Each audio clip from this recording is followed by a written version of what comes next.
Ya, Assalamualaikum warahmatullahi wabarakatuh. Kita berjumpa.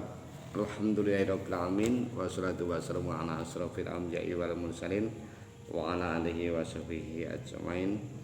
Qala rabbi shrah li sadri wa yassir li amri wa hlul 'uqdatam min lisani yafqahu qawli. Puji syukur kehadirat Allah Subhanahu wa taala yang telah memberikan taufik serta inayahnya sehingga kita dapat bertemu kembali dalam keadaan sehat walafiat, tak kurang suatu apapun, dan selalu mendapatkan rahmat, taufik dan inayahnya dari Allah Subhanahu wa taala, serta diberi kesehatan lahir maupun batin, serta kemudian diberikan nikmat sehat, nikmat iman dunia dan akhirat. Selawat serta salam semoga selalu tetap tercurahkan kepada kenabian kita Nabi Agung Muhammad Sallallahu Alaihi Wasallam yang selalu kita nantikan syafaatnya di yaumil qiyamah nanti. Allahumma amin. Pada kali ini saya akan menyampaikan materi sesi kedua, yaitu tentang faraid, pembagian harta pusaka. Kemarin udah itu sesi yang pertama, sekarang kita sesi yang kedua. Oke, selanjutnya kita teruskan. Pertama, di sini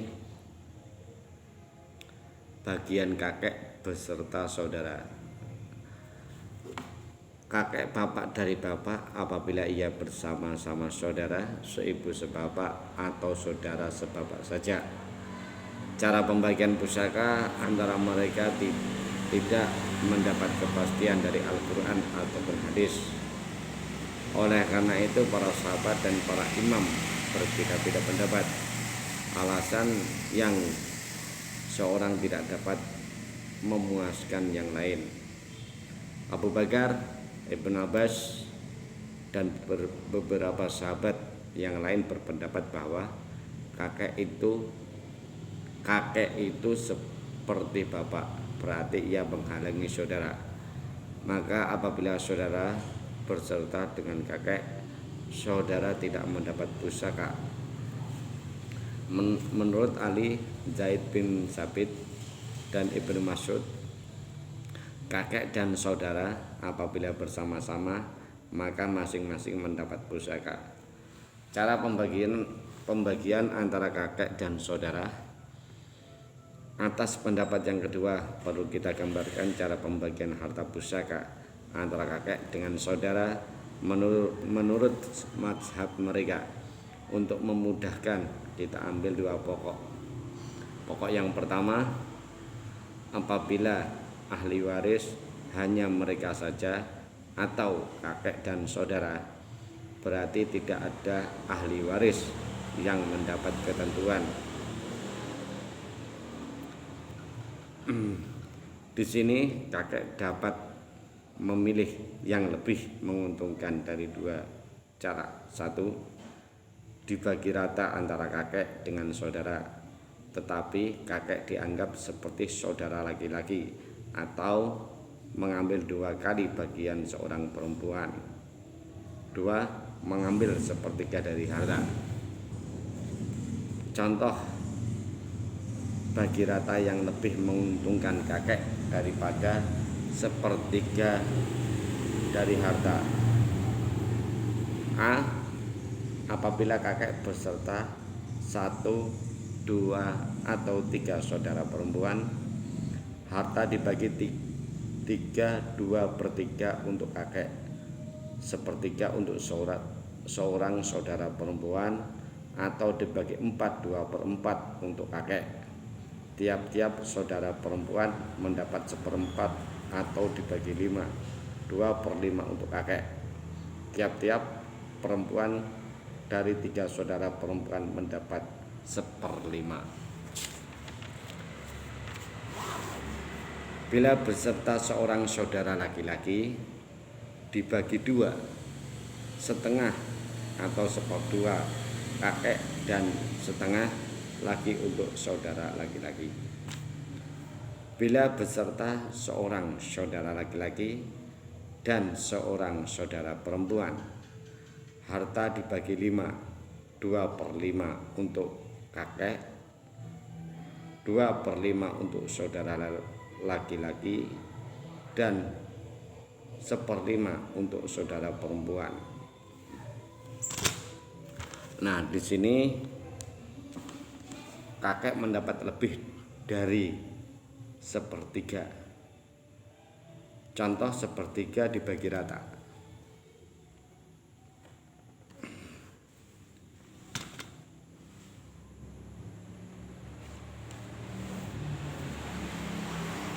Kakek berserta 2 orang saudara laki-laki, harta dibagi 3/1/3 untuk kakek, dan masing-masing saudara laki-laki mendapat 1/3. Kedua, kakek berserta seorang saudara laki-laki dan 2 orang saudara perempuan, harta dibagi 6, 2/6 untuk kakek, 2/6 untuk seorang saudara laki-laki, dan masing-masing dari saudara perempuan mendapat 1/6.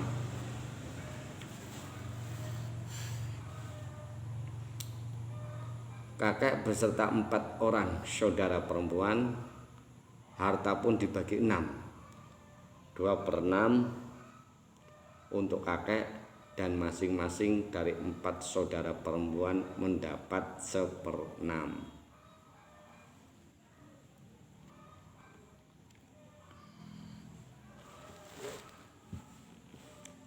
Contoh 1/3 yang lebih menguntungkan kakek.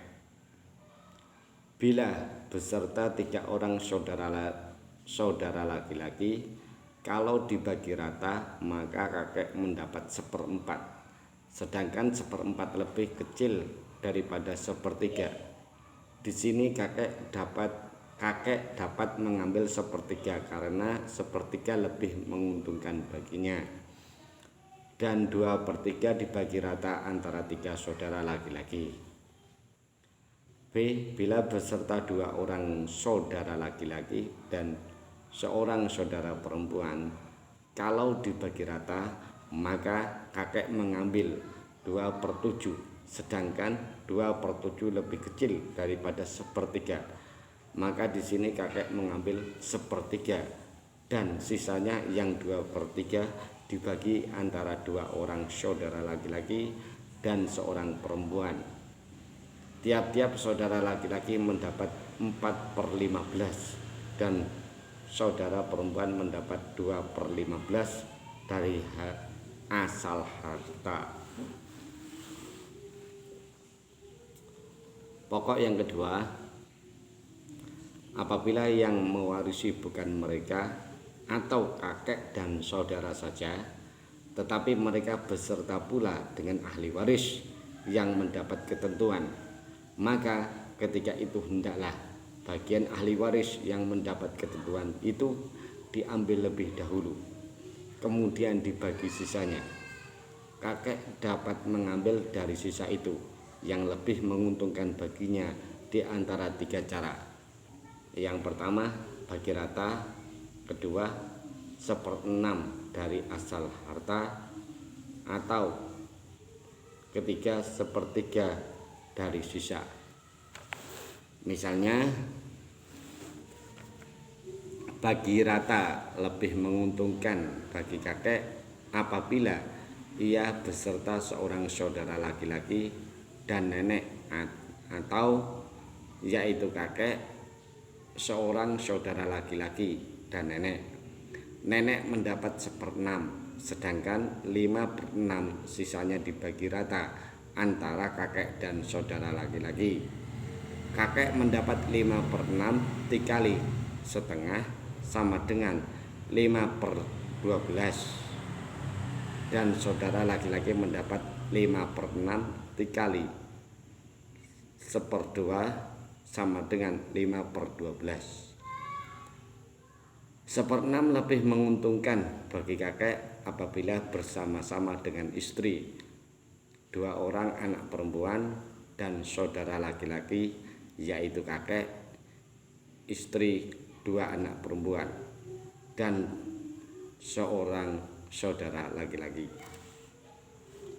Harta dibagi untuk 2 orang anak perempuan, 2/3, istri mendapat 1/8, kakek mengambil 1/6 dari asal harta atau jumlah harta sebelum dibagi, dan saudara laki-laki mengambil sisanya 1/24 atau 1/24. 1/3 dari sisa lebih baik bagi kakek apabila beserta dengan nenek dan 5 orang saudara laki-laki. Jadi ahli waris atau kakek, nenek, dan 5 orang saudara laki-laki itu pembagiannya sebagai berikut.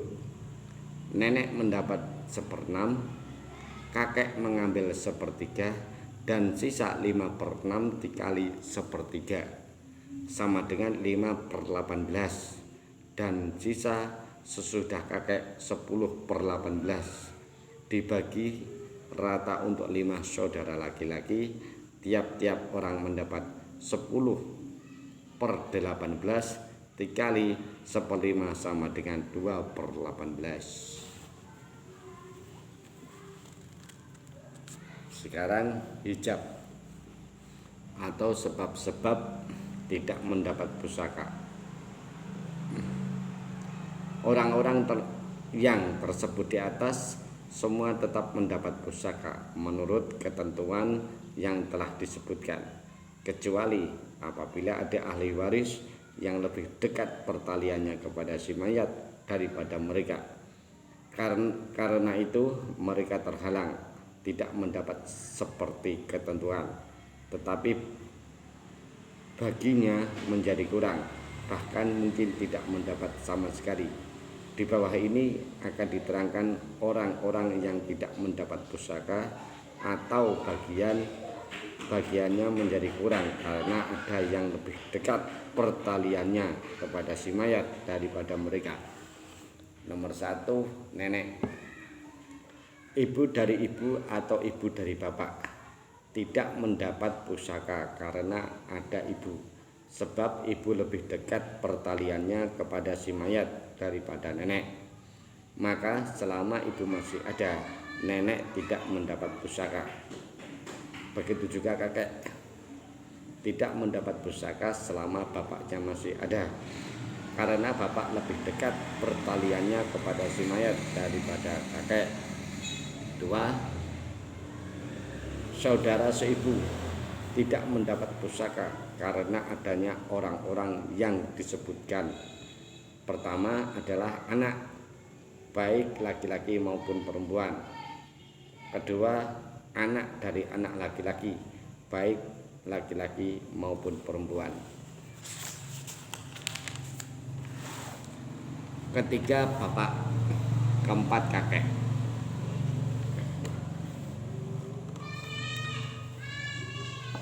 Saudara seibu tidak mendapat pusaka apabila beserta mereka yang tersebut di atas, karena 4 orang tersebut lebih dekat dan lebih kuat pertaliannya kepada si mayat daripada saudara seibu. Dalam Al-Quran surah An-Nisa ayat 12 diterangkan bahwa saudara seibu mendapat pusaka apabila yang meninggal dunia tidak meninggalkan anak dan tidak pula meninggalkan bapak. Jadi kalau ada anak atau bapak, saudara seibu tentu tidak mendapat pusaka. Sedangkan kakek hukumnya seperti bapak.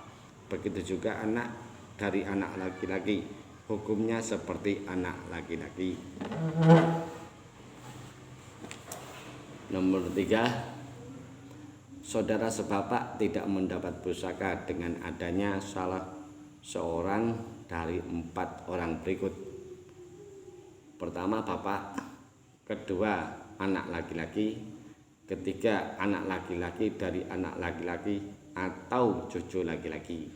Keempat, saudara laki-laki yang seibu sebapak. Apabila ada salah seorang dari keempat orang tersebut, saudara sebapak tidak mendapat pusaka karena mereka yang 4 itu lebih dekat dan lebih kuat pertaliannya kepada si mayat daripada saudara yang sebapak saja.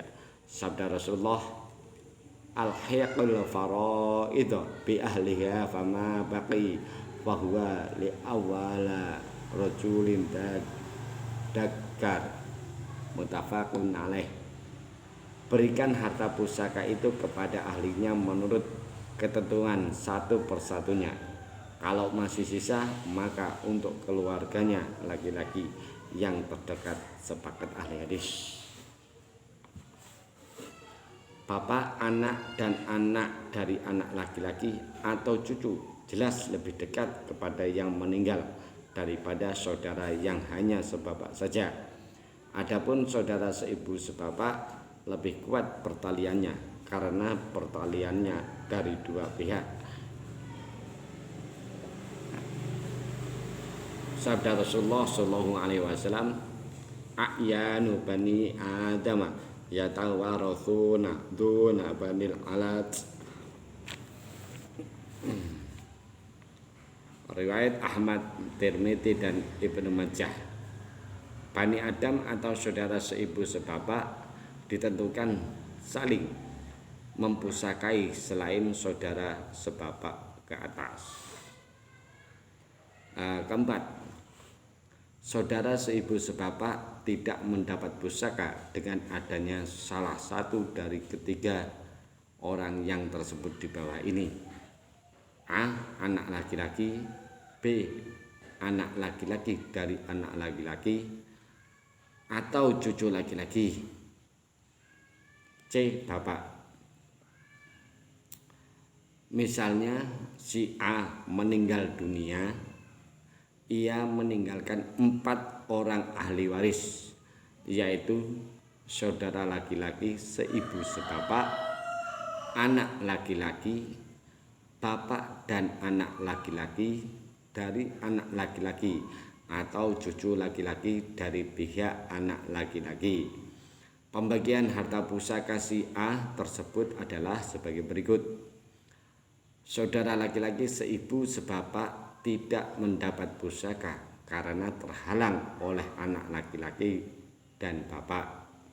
Anak laki-laki dari anak laki-laki atau cucu laki-laki juga tidak mendapat pusaka karena terhalang oleh anak laki-laki. Jadi dari keempat orang tadi yang mendapat pusaka hanya anak laki-laki dan bapak. Pembagian harta pusaka antara keduanya ialah bapak mendapat 1/6, sisanya 5/6 untuk anak laki-laki. Berarti anak laki-laki yang menghabiskan semua sisa dari ketentuan untuk bapak.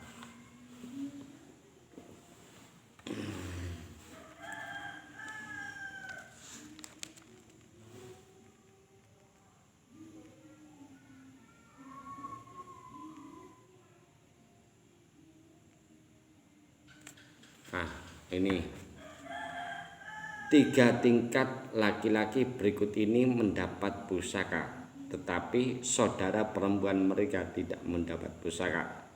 Nomor 1, saudara laki-laki bapak atau paman dari pihak bapak mendapat pusaka, tetapi saudara perempuan bapak atau bibi tidak mendapat pusaka.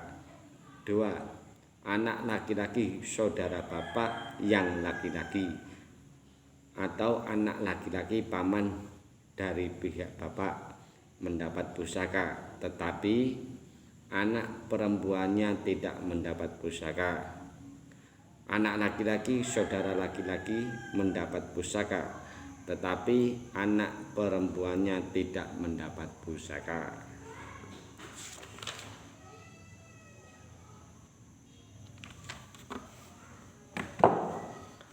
Sekarang tentang kaidah berhitung. Sebagaimana telah dijelaskan dalam uraian yang telah lalu, pembicaraan dalam urusan pembagian harta pusaka ini selain harus mengetahui hukum-hukumnya, kita juga perlu mengetahui sedikit tentang ilmu berhitung. Ulama-ulama yang ahli dalam urusan pembagian harta pusaka telah mengatur beberapa kaidah berhitung. Untuk memudahkan pembagian harta pusaka, di bawah ini akan kita sajikan sedikit dengan ringkas tetapi jelas. Telah kita terangkan pula bahwa orang yang mendapat pusaka itu ada yang dapat menghabiskan semua harta atau semua sisa, dan ada pula yang hanya mendapat ketentuan saja. Ketentuan itu ada 6, yaitu 2/3, 1/2, 1/3, 1/4, 1/6, dan 1/8. Perlu juga kita mengetahui arti kata dalam kaidah ilmu berhitung, umpamanya menyebut dan pembilang. Dalam 1/3 angka 3 yang di bawah dinamakan penyebut dan angka 1 yang di atas dinamakan pembilang. Dalam angka 2/3/6, angka 6 dari ketiga angka ini dinamakan kelipatan persekutuan terkecil bagi ketiga angka tersebut. Nah, itu sekian dari saya, kurang lebihnya mohon maaf. Insyaallah lain kali kita sambung lagi untuk sesi yang ketiga tentang pembahasan ilmu faraid. Sedikit aja, mudah-mudahan bermanfaat bagi kita semua untuk sekedar pengetahuan kita semua. Kurang lebihnya saya pribadi mohon maaf. Billahi taufik wal hidayah. Wassalamualaikum warahmatullahi wabarakatuh.